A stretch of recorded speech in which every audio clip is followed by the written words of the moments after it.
Hello दोस्तों, good morning. आप सभी का स्वागत है GSR क्लासेस में। दोस्तों, हम यहाँ पर सीटेट 2022 दिसंबर में एग्ज़ाम जो होने वाले हैं उन्हीं एग्ज़ाम के लिए हम 1000 क्वेश्चन के सीरीज चला रहे हैं, जिसमें से आज हमारा 8वां वीडियो है, जिसमें हर सीरीज में हमारा 50 क्वेश्चन रहता है।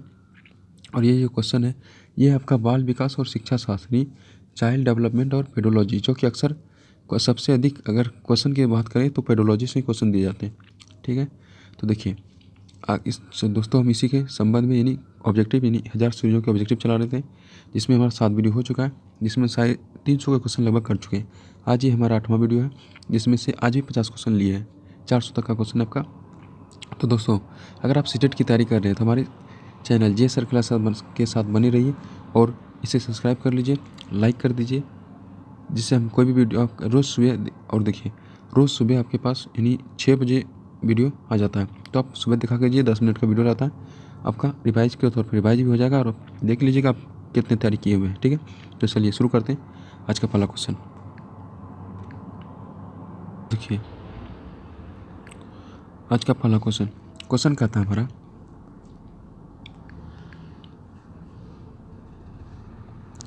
कि शिक्षा मनुष्य में अंतर्निहित क्षमता का परिपूर्णता में विकास करते हैं। यह कथन किसका है? Swami Vivekananda, Skinner, pestology, Rabindranath Tagore. तो जो कथन दिया गया था वह दिया गया था स्वामी विवेकानंद के द्वारा। किसके द्वारा? स्वामी विवेकानंद के द्वारा दिया गया था कि शिक्षा मनुष्य में अंतर्निहित क्षमता का परिपूर्णता से विकास करते हैं। क्वेश्चन 2 कहता है मानव विकास, क्या कहता है आपका? मानव विकास कुछ विशेष सिद्धांतों पर आधारित है। निम्नलिखित में से कौन सा मानव विकास सिद्धांत नहीं है? अनुक्रमिकता, समान से विशिष्टता, प्रतिवर्ती निरंतरता।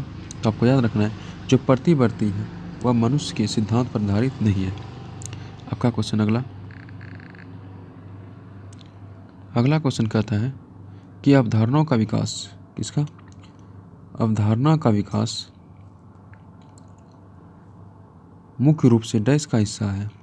तो अवधारणा का जो विकास है वह मुख्य रूप से जो बौद्धिक विकास के अंतर्गत आता है, किसके अंतर्गत आना चाहिए? उसको भौतिक विकास के अंतर्गत आता है। क्वेश्चन 354 कहता है कि आनुवांशिकता को डैश सामाजिक संरचना माना जाता है। तो आनुवांशिकता को जो है वह स्थिर सामाजिक संरचना माना जाता है, आनुवांशिकता को। क्वेश्चन 355 है, कहता है कि निम्नलिखित में से कौन सा रचनात्मक आकलन के लिए उपकरण नहीं मानता है? मौखिक प्रश्न, सत्र परीक्षा, प्रश्नोत्तरी और लेखक या दंतकारी। तो जो ये आपका सत्र परीक्षा है, सत्र परीक्षा जो है वह रचनात्मक आकलन के लिए उपकरण नहीं मानता। ठीक है, अब देखिए क्वेश्चन 356। क्वेश्चन कहता है कि पुरुष स्त्रियों की अपेक्षा अधिक बुद्धिमान होते हैं। यह कथन किसका है? देखिए, तो यह कथन जो है सही हो सकता है, लैंगिक पूर्वाग्रह प्रदर्शित करता है, बुद्धि के भिन्न पक्षों के लिए सही है। तो देखिए ये जो लैंगिक जो है पूर्वाग्रह प्रदर्शित करता है, यह लैंगिक पूर्वाग्रह प्रदर्शित करता है। 357 का तो क्वेश्चन कहता है कि रक्षा तंत्र बहुत सहायक करता है किसमें? हिंसा से निपटने में, दबाव से निपटने में, थकान से निपटने में, अजनबियों से निपटने में। तो रक्षा तंत्र जो है हमें जो दबाव होती है उससे निपटने में हमारा मदद करता है। Option number B. अगला क्वेश्चन कहता है किसकी क्रियाशीलता का संबंध मनुष्य की पाचन क्रिया से भी होता है? जनन ग्रंथियाँ, एड्रिनल ग्रंथि, गल ग्रंथि, अभिगृहित ग्रंथि। तो जो है यह अभिवृहिक जो ग्रंथि है उसका संबंध मनुष्य के पाचन क्रिया से है। ठीक है, अगला क्वेश्चन कहता है कि बाल को सर्वाधिक प्रभावित करने वाला कारक है। बाल विकास को सर्वाधिक प्रभावित करने वाला कारक है प्रभावित। यौन शिक्षा, बुद्धि परीक्षा, खेलकूद का मैदान, सुंदर विद्यालय भवन। तो बाल विकास को सर्वाधिक प्रभावित करता है खेलकूद का मैदान। खेलने से शारीरिक क्षमता बढ़ती है, मानसिक विकास भी होता है। ठीक है, क्वेश्चन देखिए अगला क्वेश्चन कहता है कि निम्न में से खेल पर आधारित विधि है? समस्या समाधान विधि, वाद विवाद विधि, व्याख्यान विधि, किंडरगार्टन विधि। तो जो खेल पर आधारित विधि है वह है किंडरगार्टन विधि। ऑप्शन नंबर आपका डी हो जाएगा, किंडरगार्टन विधि। दोस्तों अगर आपको हमारा वीडियो अच्छा लग रहा हो तो इसे प्यारा सा लाइक कर दीजिए, दोस्तों के साथ शेयर कर दीजिए ताकि उनके साथ भी जानकारी पहुंच सके। अगर आप चैनल पर पहली बार है तो इसे सब्सक्राइब भी कर लीजिए जिससे आपको नोटिफिकेशन मिलते रहे। अब देखिए अगला क्वेश्चन। अगला क्वेश्चन कहता है कि प्राकृतिक चयन के सिद्धांत का संबंध है। तो प्राकृतिक चयन के सिद्धांत का जो संबंध है सुकरात से, प्लेटो से, डार्विन से, रूसो से। तो प्राकृतिक चयन का जो सिद्धांत है वह है डार्विन से। किससे? डार्विन से। ऑप्शन नंबर सी आपका सही आंसर होगा। अगला क्वेश्चन कहता है कि अब शिक्षा हो गई है शिक्षक केंद्रित, विद्या केंद्रित, विद्यालय केंद्रित, मित्र केंद्रित, बाल केंद्रित। अब जो शिक्षा हो गई है वह है बाल केंद्रित। कौन सा होगी? ऑप्शन डी बाल केंद्रित। अगला क्वेश्चन है बालक के सामाजिकरण का प्रथम घटक परिवार, विद्यालय, राजनीतिक दल, क्रीड़ा स्थल। तो बाल के सामाजिकरण का पहला जो घटक है वह परिवार होता है। क्या होता है? परिवार। अगला क्वेश्चन है, क्वेश्चन कहता है कि संवेग शब्द का शाब्दिक अर्थ है क्रोध तथा भय, उत्तेजना या भावों में उथल पुथल, स्नेह व प्रेम, वातावरण में समायोजन। तो संवेग शब्द का शाब्दिक अर्थ होता है उत्तेजना या भावों में उथल पुथल, उत्तेजना या फिर भावों में उथल पुथल। अगला क्वेश्चन है भाषा विकास के क्रम में अंतिम क्रम है ध्वनि पहचानना, ध्वनि उच्चारण, शब्दोच्चारण, भाषा विकास की पूर्ण अवस्था। तो भाषा विकास के क्रम में जो अंतिम क्रम है वह भाषा विकास का पूर्ण अवस्था। क्या है? भाषा विकास की पूर्ण अवस्था है। अगला क्वेश्चन है जिन इच्छाओं की पूर्ति नहीं होती उनमें से भंडार गिरी किसका है? जिन इच्छाओं की पूर्ति नहीं होती उनमें से भंडार गिरी जो है वह है इदम। क्या है? इदम का है। किसका है? इदम का। अगला क्वेश्चन है शैक्षिक दृष्टि से बाल विकास की अवस्थाएं हैं किशोरावस्था, बाल्यावस्था, शैशवावस्था, उपयुक्त तीनों। तो उपयुक्त तीनों जो सैनिक दृष्टि से बालक विकास के लिए अवस्थाएं हैं। क्वेश्चन अगला कहता है psychology from the stand point of behaviourist किसकी रचना है? तो यह है psychology from the stand point of behaviour. जो रचना है वह वाटसन की है। किसकी? ऑप्शन की वाटसन की है। अब देखिए अगला क्वेश्चन। अगला क्वेश्चन कहता है कि अधिगम की पुनरावृत्ति का सिद्धांत किसने दिया? सीलर ने, केम्स ने, पैट्रिक पावलोव ने, स्टैनली हॉल ने। तो अधिगम की पुनरावृत्ति का सिद्धांत दिया था पैट्रिक पावलोव ने। किसने? पैट्रिक पावलोव ने। अगला क्वेश्चन है कि बाल विकास का अर्थ होता है व्यवहार में परिवर्तन, बाल का गुणात्मक परिणाम व गुणात्मक परिवर्तन, बालक का गुणात्मक विकास, व्यक्तित्व में परिवर्तन। तो बालक का जो है आपका गुणात्मक परिणात्मक परिवर्तन। Option B number. अगला क्वेश्चन कहता है कि निम्न में से जो मनोवैज्ञानिक नहीं है, निम्न में से जो मनोवैज्ञानिक नहीं है वह है क्रोगमेन, सोरेनसन, हरलॉक, सुकरात। तो सुकरात जो है वह आपका मनोवैज्ञानिक नहीं है। ऑप्शन डी सही है। अगला क्वेश्चन कहता है कि संवेगात्मक स्थिरता का लक्षण है झगड़ालू, विनोदी, समायोजित, भीरू। तो जो समायोजित है वह संज्ञात्मक स्थिरता का लक्षण। दोस्तों अगर आपको वीडियो अच्छा लग रहा है तो प्यारा सा लाइक कर दीजिए, एकदम दोस्तों के साथ शेयर भी कर दीजिए। अगर आप चैनल पर पहली बार तो सब्सक्राइब भी कर लीजिए। अब देखिए क्वेश्चन 73। क्वेश्चन 73 कहता है गिलफोर्ड। क्या कहता है? गिलफोर्ड ने अभिसारी चिंतन पद का प्रयोग किसके समान अर्थ में किया जाता है? बुद्धि, सृजनात्मकता, बुद्धि एवं सृजनात्मकता, इनमें से कोई नहीं। तो सृजनात्मकता ठीक है, अभिसारी चिंतन का पद का प्रयोग किया गया था। अगला क्वेश्चन है, क्वेश्चन कहता है समस्या के अर्थ को जानने के लिए योग्यता, वातावरण, दोषों को, कमियों एवं रिक्तियों के प्रति जागरूकता विशेष है। वह है प्रतिभाशाली बालकों की, सामान्य बालकों की, सृजनशील बालकों की, इनमें से कोई नहीं। तो सृजनशील बालकों की। ऑप्शन सी आपको याद रखना है। ये क्या है? सृजनशील बालकों की। अगला क्वेश्चन कहता है मानव विकास किन दो योगदानों का परिणाम है? अभिभावक एवं अध्यापक का, सामाजिक संस्कृति कारकों का, वंशानुक्रम एवं वातावरण का, उपयोग सभी। तो वंशानुक्रम और वातावरण का जो मानव विकास पर सर्वाधिक योगदान पड़ता है। अगला क्वेश्चन कहता है कि डैश के अतिरिक्त बुद्धि के निम्नलिखित पक्षों को स्टर्नबर्ग ने नियंत्रित सिद्धांत से संबंधित किया।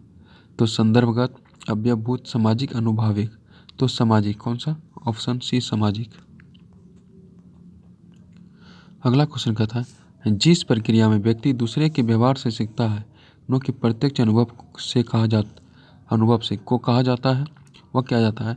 वह कहा जाता है आपका सामाजिक अधिगम। क्या कहा जाता है? वह कहा जाता है आपका सामाजिक अधिगम। अगला क्वेश्चन कहता है कि पियाजे मुख्यतः क्या बोलता है? पियाजे मुख्यतः डैश के योगदान के लिए जाने जाते हैं। भाषा विकास, संज्ञात्मक विकास, नैतिक विकास, सामाजिक विकास। तो संज्ञात्मक विकास जो है वो मुख्यतः जाने जाते हैं पियाजे के योगदान के लिए। अगला क्वेश्चन कहता है कि निम्नलिखित में से किस समूह के बालकों को समायोजन की समस्या होती है? औसत वृद्धि वाले, ग्रामीण वृद्धि वाले, अध्ययनशील बालक, कुशाग्र बुद्धि के बच्चे हैं। तो कुशाग्र जो बुद्धि के बच्चे हैं वो अधिक नियोजन माने जाते हैं, समायोजित माने जाते हैं। अगला क्वेश्चन कहता है कि बुद्धि एवं सृजनात्मक में किस प्रकार का सहसंबंध पाया जाता है? धनात्मक, ऋणात्मक, शून्य, ये सभी। तो धनात्मक क्या माना जाता है? धनात्मक। बुद्धि में सृजनात्मक में किसका प्रयोग माना जाता है? वह धनात्मक का। अगला क्वेश्चन कहता है स्व केंद्रित अवस्था क्या बोलता है?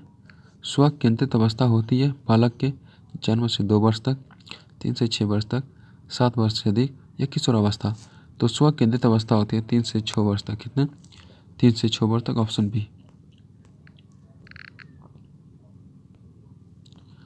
अगला क्वेश्चन है कि निम्नलिखित बोलता है निम्नांकित अवस्था में प्राय बालकों का आकर्षण समलिंगी के प्रति होता है। प्रौढ़ावस्था में, शैशवावस्था में, बाल्यावस्था में, किशोरावस्था में। तो आपका ऑप्शन सी हो जाएगा बाल्यावस्था में। किस अवस्था में? बाल्यावस्था में। क्वेश्चन 383 का था किस आयु में बालक समय, दिन, दिनांक एवं क्षेत्रफल संबंधित अवबोध हो जाता है? 16 वर्ष, 9 वर्ष, 11 वर्ष, 100 वर्ष। तो 9 वर्ष की उम्र में। किस उम्र में? 9 वर्ष की उम्र में। अगला क्वेश्चन कहता है किस वैज्ञानिक ने माना है कि उचित वातावरण में बुद्धि लब्धि में वृद्धि होती है? मेंडल, कुले, स्टीफन्स, क्लार्क। तो स्टीफन्स। किसके द्वारा? स्टीफन्स। अगला क्वेश्चन कहता है किशोरावस्था की प्रमुख विशेषता नहीं है? संवेगों का अधिकार, संग्रह की प्रवृत्ति, कल्पना की बहुलता, संयोजन का अभाव। तो संग्रह की प्रवृत्ति। कौन है? संग्रह की प्रवृत्ति। बालक का सामाजिकृत निम्नलिखित तकनीकी से निर्धारित होता है? साक्षात्कार तकनीक, समाज मिति तकनीक, निरीक्षण तकनीक, जीवन वृत्ति अध्ययन तकनीक। तो समाज मिति तकनीक से। किससे? समाज मिति तकनीक से।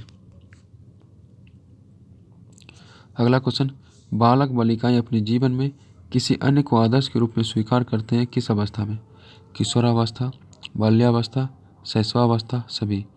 तो किशोरावस्था में। किस अवस्था में? किशोरावस्था में। अगला कहता है सृजनशील बालकों का लक्षण है? समस्या के प्रति सजगता का अभाव, गतिशील चिंतन का अभाव, जिज्ञासा का अभाव, अनियमितता का अभाव। तो जिज्ञासा का अभाव। किसका? जिज्ञासा का। अगला क्वेश्चन